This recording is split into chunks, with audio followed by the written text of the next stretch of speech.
Kita asal bangun waktu Pak Harto 30 tahun bangun banyak sekali, nggak ada pembukuannya.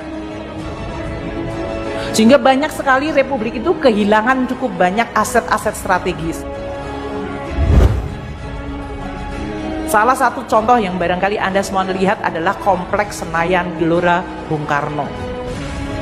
Istana negara kita yang Bapak Presiden Jokowi berkantor itu nggak ada title-nya. Nanti kalau tiba-tiba cucunya Dendels datang bilang ini punya saya, bisa. Waktu itu hampir semua kementerian lembaga punya barang-barang milik negara yang dikerjasamakan dengan swasta, menghasilkan penerimaan terus masuk duit pejabatnya, nggak masuk dalam laporan keuangan. Hilangkan banyak aset negara, Sri Mulyani sentil rezim Orde Baru. That is what is make us a lot of different. Makanya saya sekarang tuh selalu gelisah. Saya nggak peduli dan saya nggak kepengen melihat ada barang negara secuil apapun yang dia itu waste.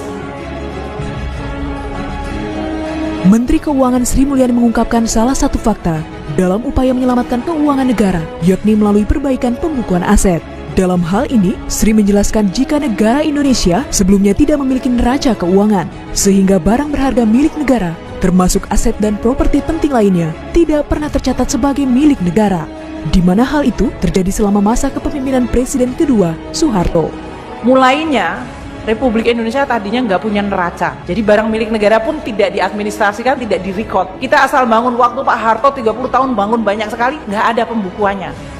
Selain itu, Sri juga mengungkapkan sebelum adanya neraca keuangan, telah banyak aset negara yang diperjualbelikan dengan mudah karena tidak tercatat kepemilikannya, sehingga menyebabkan banyak aset penting milik negara yang hilang begitu saja. Salah satu contohnya yaitu Kompleks Senayan Gelora Bung Karno. Itu banyak sekali barang milik negara. Belum lagi kalau dulu tanah-tanah. Kalau menterinya lagi seneng, oh saya kepengen jual tanah, saya jual tanah saja. Karena dulu nggak pernah ada pengadministrasian. Sehingga banyak sekali Republik itu kehilangan cukup banyak aset-aset strategis. Salah satu contoh yang barangkali Anda semua lihat adalah Kompleks Senayan Gelora Bung Karno.